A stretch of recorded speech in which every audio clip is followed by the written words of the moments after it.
Après des semaines de faux suspense, Éric Zemmour a confirmé qu'il était candidat à la présidentielle 2022 ce mardi. Il n'est plus temps de réformer la France, mais de la sauver, a-t-il annoncé dans une vidéo publiée sur sa chaîne YouTube.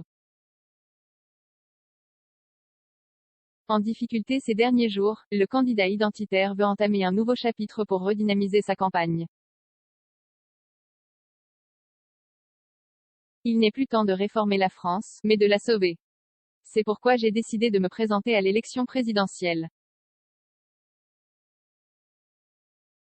Après des semaines de faux suspense, Éric Zemmour s'est officiellement lancé dans la bataille.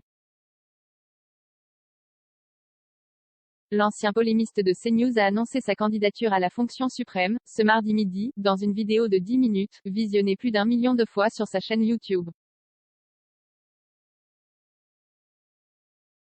Ciblant l'immigration et s'adressant à ceux qui se sentent étrangers dans leur propre pays, le candidat identitaire dit vouloir sauver le pays du destin tragique qui l'attend. Et peut-être aussi sauver sa propre campagne. En baisse dans les sondages et isolé politiquement, Éric Zemmour tente, avec cette déclaration de candidature, de reprendre la main après une période difficile, émaillée de polémiques ayant entaché son image de présidentiable. Cette candidature tourne une page de sa campagne. Son dernier déplacement, ce week-end à Marseille, a mis en lumière les mots de sa pré-campagne. Isolé et accueilli par des manifestants hostiles, l'ancien journaliste du Figaro a écourté ses visites de terrain, une déambulation d'une quinzaine de minutes sous escorte dans le quartier du Panier et une marche annulée sur le Vieux-Port.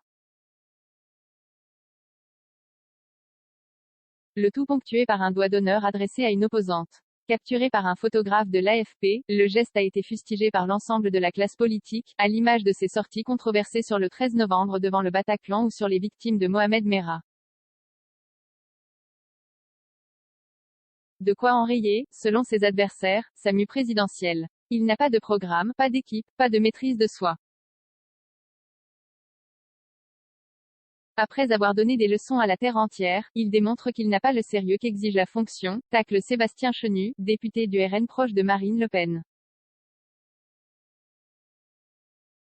Dans un sondage IFOP publié à la mi-novembre, seuls 14% des Français estiment qu'il a la stature d'un président de la République. Éric Zemmour a reconnu avoir répondu de manière inélégante à la violence et la haine de l'extrême gauche à son encontre, réplique Benjamin Cauchy, l'un de ses porte-paroles. Mais ce doigt d'honneur est le dernier geste du polémiste. Ce chapitre est terminé, il fallait passer à autre chose. L'officialisation de candidature tourne une page de sa campagne, ajoute l'ex-gilet jaune, ancien proche de Nicolas Dupont-Aignan.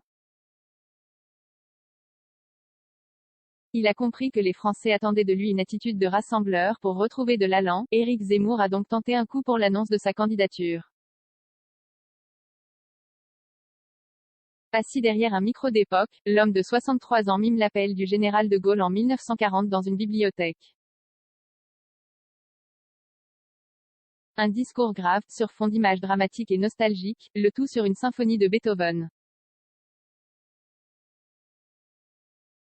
C'est la description réelle d'un pays meurtri qu'il faut sauver, d'une réalité dure que vivent les Français, agressés dans la rue ou dans le métro.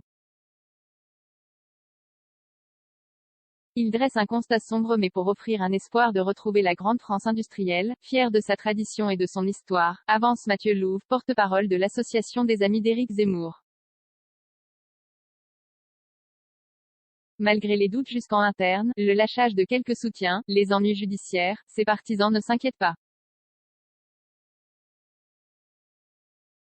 Distancé par Marine Le Pen dans les sondages, l'écrivain réactionnaire ne s'est pas effondré, entre 13 et 15% dans les sondages, et assure avoir récolté plus de 250 parrainages. Sur la sécurité, la justice ou l'immigration, ses propos trouvent toujours un écho dans l'opinion, comme le montre une large enquête de l'IFOP. Son entourage espère que cette semaine décisive, conclue par son premier grand meeting à Paris, dimanche, et le lancement de son parti, redonne de l'élan à sa campagne. Le timing n'est d'ailleurs pas anodin, la séquence va empoisonner encore un peu plus la campagne des Républicains, qui organisent un dernier débat ce mardi soir, avant le résultat de leur scrutin interne samedi prochain. Éric Zemmour, qui a toujours indiqué vouloir capter l'électorat de droite, en a-t-il fini avec les controverses? Il est plus déterminé que jamais, il a compris que les Français attendaient de lui une attitude de rassembleur, glisse Antoine Dier, l'un de ses premiers soutiens. Il montrera désormais plus souvent l'homme humble et sympathique qu'il est. Quitte à ne plus évoquer son ancienne vie, sur le plateau de TF1, ce mardi soir, Éric Zemmour a refusé de commenter ses anciens livres. Je ne suis plus l'écrivain, je ne suis plus le journaliste. Aujourd'hui, ma mue est faite. 132 commentaires de partage partagés sur Messenger, partagés sur Facebook, partagés sur Twitter, partagés sur Flipboard, partagés sur Pinterest, partagés sur LinkedIn, envoyés par mail, sauvegarder une faute? Imprimé.